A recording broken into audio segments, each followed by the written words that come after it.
Alors, en attendant, je vais nommer un secrétaire de séance qui n'a rien demandé, qui est M. Pochet, mais j'ai oublié de le faire en début de séance. Merci, M. Pochet, pour votre collaboration efficace depuis le début de cette réunion.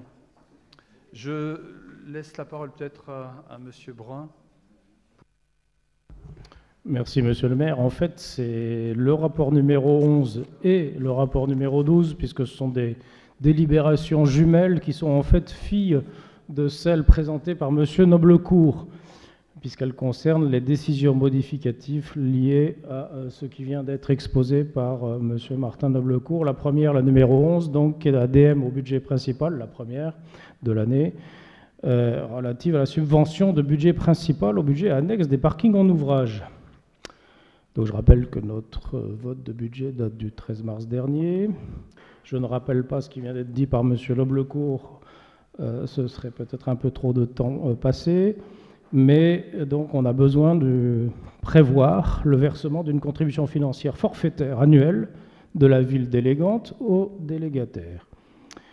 Et tout ça au regard des différentes contraintes de service public, et je les rappelle, celles qu'a rappelées Mme Isabelle Duneau, les contraintes tarifaires qui ont été votées le 17 octobre 2022 avec les tarifications entrée de ville, l'aménagement initial du parking du stade qui, dont le montant s'élève, c'est quand même pas rien, à 708 000 €, donc qu'il devra amortir, et la réservation de places et mise à disposition d'abonnements donc pour le personnel de la SEM-PFCCA et de la piscine.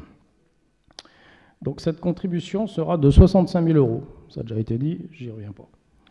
Elle vient s'ajouter à la charge d'amortissement du parking construit par la ville, bien évidemment, estimée à 230 000 € par an, aux charges financières des emprunts ayant financé cette construction, et à la taxe foncière à laquelle le parking sera assujetti à partir de 2024. Voilà, face à ces dépenses, l'unique recette afférente du parking est de 1 000 €.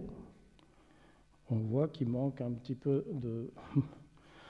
d'argent dans la corbeille. Donc voilà, je rappelle quand même ce que permet, en termes de dérogation, l'article 24-22 du Code général des CCGT. Il y a 3 raisons qui permettent de justifier une dérogation à l'interdiction de prise en charge par le budget principal de dépenses afférentes aux SIC, aux services industriels et commerciaux. 1. Lorsque les exigences de service public conduisent la collectivité à imposer des contraintes particulières de fonctionnement. 2. Lorsque le fonctionnement du service public exige la réalisation d'investissements qui, en raison de leur importance et eu égard au nombre d'usagers, ne peuvent être financés sans augmentation excessive des tarifs. Et 3.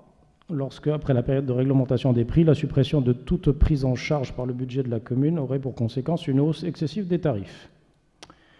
Et compte tenu des suggestions de services publics imposés aux délégataires, au poids de l'investissement, à la nécessité de garantir ces tarifs dont on a parlé, en fait, on répond aux 2 premiers alinéas de l'article L2224-2 du CGCT.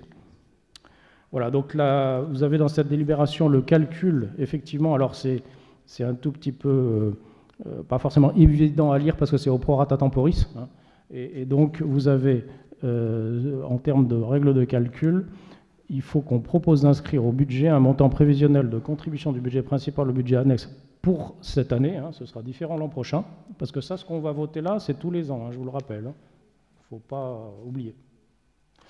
Donc 57 500 € au titre de la dotation aux amortissements, 53 276 charges d'intérêt d'emprunt et 40 625 pour la contribution délégataire. Donc là, c'est sur les 7,5 mois qui restent dans l'année.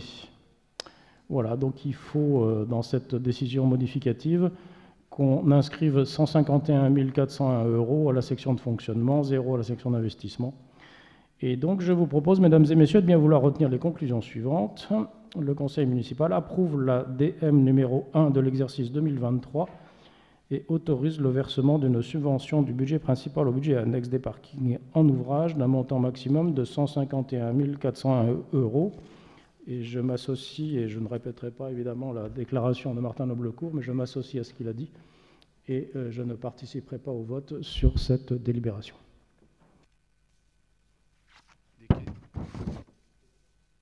Des questions? Même vote? Très bien, merci. Le 12. Bah oui, il y a une logique de vote. C'est complètement dans le flou. Bah, ok. D'accord. Je voterai pour les délibérations 11 et 12. On n'enlève que les NPPV alors.